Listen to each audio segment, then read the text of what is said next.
Gaur eskoriatzara etorri geha, ze baditugu hemen eskoriatzan enpresa bat baino gehiago, sortuta ekintzaile familia hartatikan eta enpresa sortutakoak.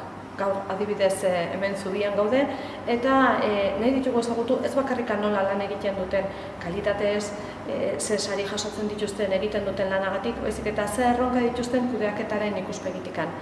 Beste enpresa handiak bezala erronka antzekoak izango dituzte, finantzaketaren inguruan, baina badituzte baita ere desberdintasun batzuk. Eta dira, familia aurrera doan heinean, zen nola pasatzen dira generazioz generazio batetikan bestea, eta beste alde batetikan gauza on bat ere badute. Euskadin gure enpresa familiarrak izugarrizko erroak dituzte herrian. Eta hemen eskorietzan Zubiak izugarrizko implikazioa du herriarekiko eta herrian egiten diren gauzetaz.